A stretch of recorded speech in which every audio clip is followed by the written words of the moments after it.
सौतेली माँ। एक भावुक कहानी। एक व्यक्ति था, उसकी पत्नी का देहांत प्रसव के दौरान ही हो गया था, परंतु किसी तरह बच्चा हो गया था। छोटा बच्चा माँ के बिना कैसे संभाला जाएगा, ये एक बहुत ही चिंता का विषय हो गया था। कई मित्रों व सगे संबंधियों के कहने पर उसने पुनः विवाह किया। बच्चे को नई माँ मिल गई। नई माँ बच्चे की सार संभाल करने लगी। बच्चे को भी लगा जैसे कि उसकी माँ फिर से मिल गई।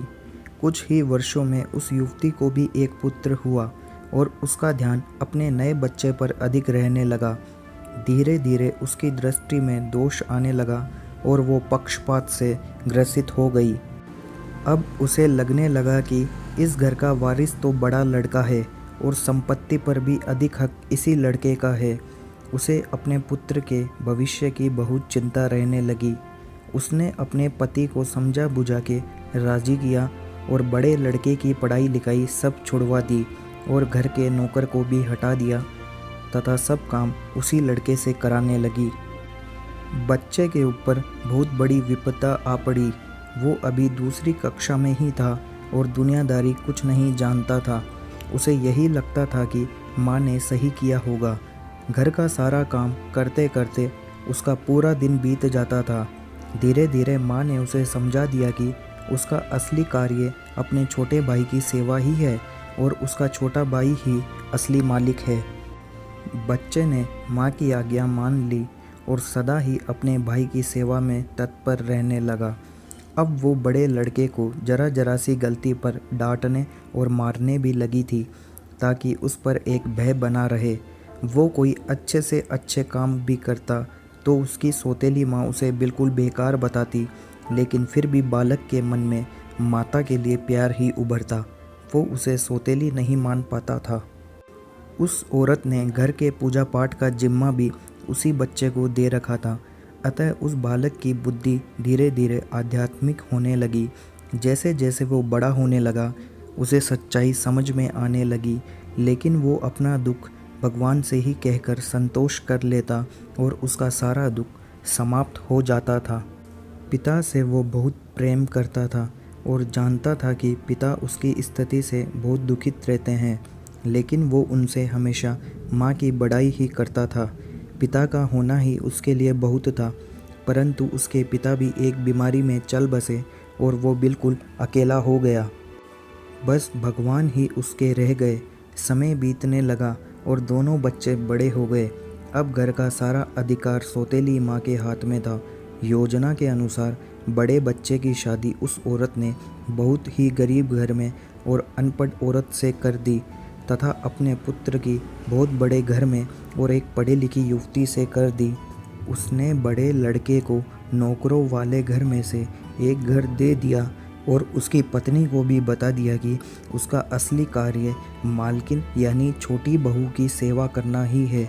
छोटे लड़के के लिए उसने बहुत बड़ा भवन बनवाया था और स्वयं उसी में उन्हीं के साथ निवास करने लगी। बड़ा लड़का खुशी से अपना जीवन व्यतीत करने लगा और पत्नी के साथ माँ व छोटे भाई के परिवार की सेवा करने लगा।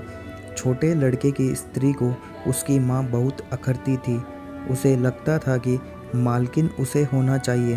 अब सास बीमार भी रहती थी और साथ में रहने के कारण रात बिरात सेवा उस छोटी बहू को ही करनी पड़ती थी, जो उसे बिल्कुल नापसंद था। एक दिन पता चला कि सास को छूत की बीमारी हो गई है। यह जानकर तो छोटी बहू और दूर रहने लगी। उसकी आंखों में सांस खटकने लगी। उसने अपने पति से कह दिया कि इस घर में या तो वो रहेगी या उसकी माँ। छोटे लड़के पर अपनी पत्नी का जादू चढ़ा हुआ था। उसने अपनी ही माँ को घर से बाहर निकाल दिया और उसे वहीं नौकरों के घर में रहने को कह दिया। अब माँ भी वृद्ध हो गई थी और अचानक हुए इस घटनाक्रम से एकदम बदहवास हो गई। उसे अपने जीवन भर की पूंजी व्यर्थ जाती दिखी। वो तो अपने इस बेटे के ऊपर पूरी तरह निर्भर थी। उसने सपने में भी ऐसा नहीं सोचा था। उसे लगने लगा कि अब उसकी सेवा कौन करेगा। उसने आत्महत्या करने का निर्णय ले लिया और गंगा जी में डूबने चल दी। बड़ा लड़का कहीं बाहर गया था और उसे कुछ पता नहीं था। वो एक घाट से गुजर रहा था। शोर सुना तो देखा कोई नदी में डूब रहा है। उसने भी छलांग लगा दी और जब बचा के लाया तो देखा कि यह तो उसकी ही सौतेली माँ है। जब सारी बात पता चली उसे तो वो बहुत दुखित हुआ और अपने पत्नी व माँ के साथ घर को त्याग दिया और एक दूसरे गांव में रहने लगा। उसने अपनी पत्नी के साथ माँ की बहुत सेवा की और वो ठीक हो गई। वो लोग अच्छे से जीवन बसर करने लगे। एक दिन उसकी माँ से बड़ी बहू ने पूछा, माँ मुझे कुछ शिक्षा दीजिए। तो सास की आंखों में आंसू आ गए। उसने मात्र इतना कहा कि बेटी, तुम्हारा पति तो भगवान के समान है, तुम्हें शिक्षा उसी से लेनी चाहिए। मैं तो इतना ही कहूँगी कि किसी को भी पराया नहीं समझना चाहिए और जीवन में किसी के साथ इतना बुरा बर्ताव मत करना कि जब वो तुम्हारे साथ फिर भी भलाई करे तो तुम्हारी आत्मा को ग्वारा न हो।